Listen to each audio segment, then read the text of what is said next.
My name is Helena Frey. The date is February 18th, 2009. I am reading a story entitled Dad's Photograph. The little boy stares directly at the camera. His brow obscures the eye's lids, but the eyes pierce the distance between cameraman and child, and the look is unforgiving. The older boy beside him focuses on the photographer's shoes behind the tripod under the black covering which conceals the body of the camera.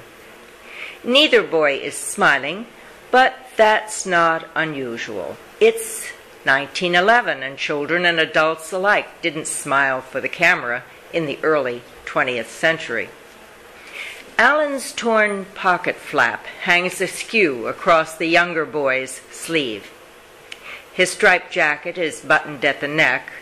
The button at his waist tugs at the material and adds to the shapelessness of the jacket.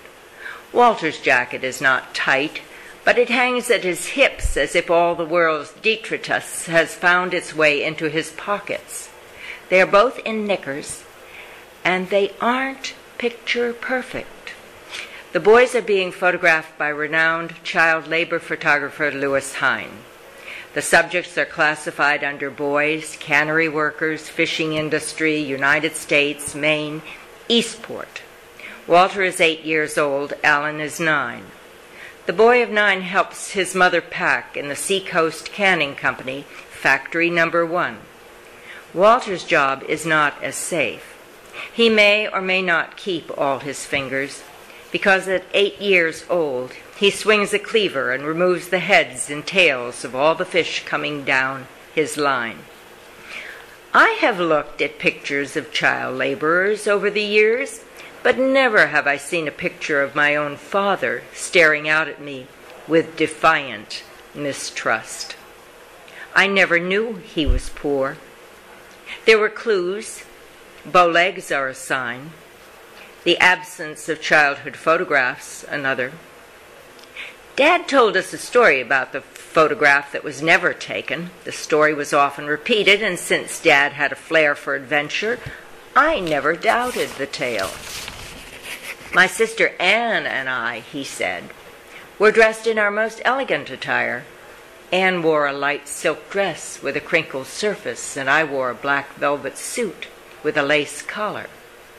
I was 4, and Anne 6, and we waited in the living room for the photographer to arrive.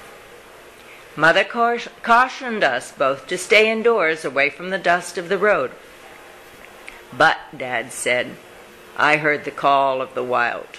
The Barnum and Bailey Circus was in town, and the parade was to head through town and out into the open fields where the tents were pitched, surrounded by trailers. Anne was older, but I got away because she was watching her reflection in the mirror and primping in her dress with its crinoline petticoat. On the main street, the men on stilts towered over me, as did the elephants, but nothing frightened me. The clowns came right up to the edge of the road, but that wasn't enough entertainment for me. I wanted to be a part of the parade. I stepped into the street, and walking in front of one elephant, I grabbed the tail of another. I wasn't a bit afraid. I wanted to follow that elephant right out of town and join the circus.